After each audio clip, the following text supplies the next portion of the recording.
This is the Retirement Key Podcast with Abe Abish, founder of Abish Financial Services. A lot of firms out there say they will do tax planning, say they will do Social Security planning and RMD planning, and typically they just do investment management. They want your money. You've worked hard your whole life to earn and save. Now you need a plan to make that money work hard for you. Where do you stand today with your retirement accounts, with your insurance, with Social Security, RMDs, taxes, all of it? This is how we need to think. We need to think outside of the box on these matters. Abe is here to help you unlock the keys to your retirement. Abe, how are you today? Doing fantastic, Heather. How about you? I'm good. I was just thinking, well, I wasn't just thinking. I have a whole diatribe of Thanksgiving dinner conversation that I want to talk to you about. But the first, very most important question is, favorite thing that you have to have, must be on your Thanksgiving dinner table? Cranberry. Cranberry? Yeah. Okay, now the wait. Canned. Yes, the canned cranberry. Abe, I knew you were my people. It's got to have the, it doesn't have the lines in it. Right. Yes. Where you almost cut your finger off just trying to get the can open. Oh my gosh, yes. But the can formation, and what's really funny at my parents' house, like it moves on your plate a little bit. But my mother refuses to give up her standard. She will put that canned cranberry juice, can lines and all, right in her crystal dish. Same here. Same with my mom, and that's why you can't have Thanksgiving dinner without that. It's still I don't know. To me, it's still pretty darn good. And I like to stack it. You get a bite of the turkey with the cranberry and the stuffing all in one bite. Yeah. I'm ready. I don't know about you. I'm ready now. I'm so ready for Thanksgiving and all of the good things that come in suit with the holiday season. However, the unfortunate news for all of us is when you're grocery shopping for all of the goodness that you want to have on your dinner table, you're probably going to notice that can of cranberries and everything else that goes along with it is gone way up in price this year, Abe.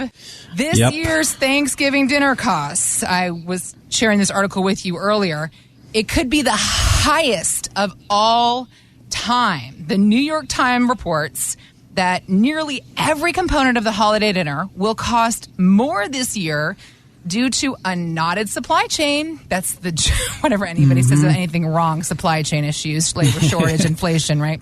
High transportation expenses, labor shortages, bad weather, and inflation. It's all piling on. The biggest expense will be the turkey, whose price per pound is expected to surpass the current record of $1.36. That was set back in 2015. That's attributed to the price of feed corn, which more than doubled in price in some places. I mean, talk about piling on. Higher prices reduce our buying power for Thanksgiving celebrators, but more importantly, thinking about the folks that you work with, Abe, retirees. So how do you go about factoring it into the retirement plans you build there at Abish Financial? Look, dinner rolls are going up because the prices are going up with all these ingredients, and cranberry and all the costs of our turkey dinners going up. But perhaps a lot more important, as you mentioned, is what's going to happen to our retirement. What are our dollars going to be worth 10, 20, 30 years from now? And what can we do to plan for this? Because inflation and this issue with inflation, it doesn't look like it's temporary and transitory. It looks like it could be more of a long-term issue. And how long-term is long-term, right? And how will that impact my dollars?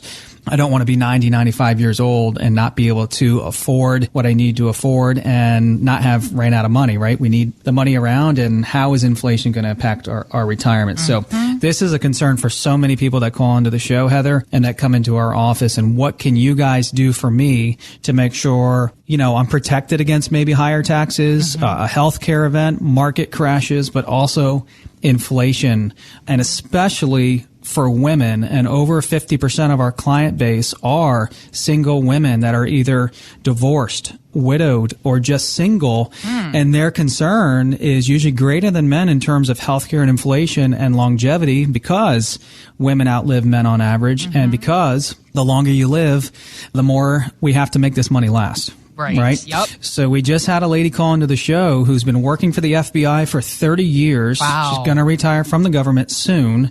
She's 62, retiring in about 5 or 6 years in her mid-60s. She lives in Springfield, Virginia. She's lived there for 20 to 30 years as she's worked for the government, and about $1 million saved. And on our risk scale, she's a 5 out of 10. So middle of the road, not too conservative, not too aggressive.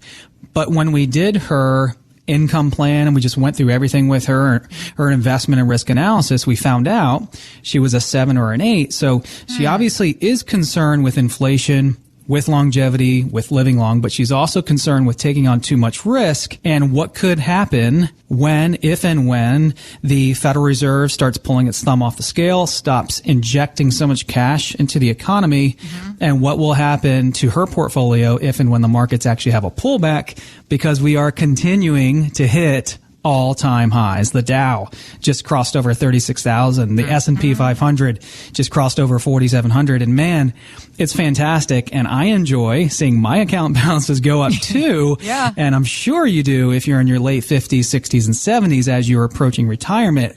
But you're probably also thinking, when is this party going to slow down or stop or go backwards? So her problems were that she didn't have a plan, Heather. And this is so common because our focus when we're working is work, save. She's maxing out her TSP. She has been doing so for a long time. That's $26,000 a year going in plus the match. So she's saving a lot. Yeah. And the amount of money she's saved isn't going to be the problem. It will be enough because she has another 5 or 6 years to save on top of that. The issues are all the things that she's concerned about: higher inflation, healthcare, taxes, market trouble. So the first problem that we found out is that she didn't have a plan. She doesn't know where she's going. She doesn't know how good or bad she's doing now, and she has no plan to tell her where she's going into the future. So we built out a retirement income plan, quite simply a retirement roadmap, a GPS, so that between now and 65 or 66, and from 65 and 66 on, as she converts and transitions from her working career into retirement, she has something to follow. Right? And it's not perfect. These plans that we put together and that any other advisor firm put together aren't perfect. Right. They need to be monitored, tracked, adjusted. They're living, breathable documents that should be flexible and updated every single year, perhaps several times a year as our life changes. So we put that into place for her, and we created an income plan that was adjusted for inflation. Got it. Typically, we run out inflation at 2.5% to 3% to make sure that things not only look good for the first 5 to 10 years of your retirement, but things look good out into someone's 80s and 90s as well. That provided confirmation that she is on the right track. Again, she's got $1 million saved, and with what she's putting into the TSP and future growth, she should be at 1.3, maybe 1.4 million when she fully pulls the trigger and retires, which will be great. But then we needed to make sure she's not taking on too much risk. So we did an investment and risk analysis for her. We found out that she's about a 7 or 8 on our scale. We brought her down to about a 5. So those are a few of the things that we did, Heather, for her to give her more added confidence heading into retirement. Got it. As you were pointing out, a plan, it's not static. It is living, it is breathing, it is moving. But not just our plans, also is the market, which is what drives our FOMO for so many of us, Abe. The fear of missing out is alive and well for today's market investors. But as analyst Mohammed El-Arian points out to CNBC, greed can come back and bite you. When you lived in a world of abundant liquidity, people take too much risk, and mistakes can happen. And accidents can happen. The key issue is that these accidents are small and not systemic. So, Abe, how do you work to help the folks that come into your office find a balance between growth and protection? Yeah, you're right, Heather. And, there's another acronym for it. Obviously, FOMO, fear of missing out, right? And so we want to go more into stocks because nothing else is really earning much, right? And that's the risk for anyone just about to retire or just heading into retirement, is that we go further out on the risk spectrum, taking on more risk right before we're about to retire, and then something bad happens, right? We have a huge correction or pullback. There's another acronym for it as well, Heather. It's called TINA. Okay. TINA. There is no other alternative to stocks. My best friend works for a big box investment firm, and that's what they're telling their clients. TINA, just TINA. There is no other alternative, meaning they're saying do not invest in anything other than stocks right now because it's not going to be worth your time. And they have a point, right? Because cash, treasuries, bonds, and a lot of other asset classes aren't making much, aren't yielding much at all right now. But hey, wait a minute. We're not dealing with 40-year-olds. Speaking of 40-year-olds, we just had a gentleman come in that's 68. All right. And I'll come back to the 40-year-old thing. He's 68. He's retiring in January or February of 2022. We're talking 90 days or less. $800,000 saved. He's going to have a nice government pension.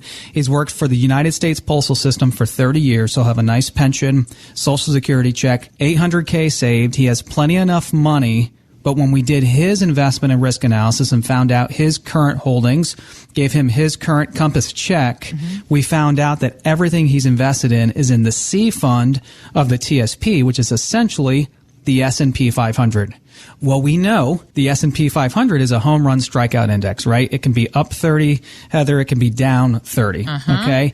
And when you're building a retirement plan for a retiree, not a 40-year-old, but a retiree, someone who's just about ready to retire, we can't have a home run strikeout portfolio. As we gave him the analysis, he said to us, his own words, wow, I'm invested as if I'm 40. I said, you're right. I'm 42 myself, right? And if the market goes down 50%, for me, I don't really care. I just bought everything on sale. But for my clients that are 58, 62, 67, 72, a 50% drop off or drawdown, like which happened in 2008 and 2009, would be catastrophic. It would be devastating. Yeah. And as he sat there and listened to the analysis and saw it right on the TV screen, he realized very quickly that he was invested as a 40-year-old and he had to reduce risk quickly. So you asked, how do we find a balance between growth and income? We don't invest as if we're 40 anymore. We invest as if we are 60. We invest according to our age and our position in life and where we are in life. And we find a balance between growth and income, right? We don't just look at stocks, but we look at other asset classes that can diversify our nest egg so that if we do have a huge stock pullback, the whole entire portfolio will not be affected. Thanks for listening to the Retirement Key Podcast with Abe Abish. To learn more about Abish Financial Services, visit retirementkeyradio.com. And join Abe for his radio show, The Retirement Key, Saturdays at 2 p.m. on WMAL. Patrick Volk is an investment advisor representative of J. Hagan Capital, Inc., a registered investment advisor. Exposure to ideas and financial vehicles discussed should not be considered investment advice or recommendation to buy or sell any financial vehicle. Past performance is not a guarantee of future results. Investments can fluctuate and when redeemed may be worth more or less than when originally invested. Financial professionals are not licensed in all 50 states. To find out if Abraham Abish and Patrick Volk are licensed in your state, please call 571-577-9968. Abish Financial Services is not affiliated with nor endorsed by the Social Security Administration or any other government agency and does not provide legal or tax advice. Annuity guarantees rely solely on the financial strength and claims paying ability of the issuing insurance company. By contacting us, you may be provided with information about insurance and annuity products offered through Abraham Abish or Patrick Volk. NPN number 770-3575 and NPN number 727-978.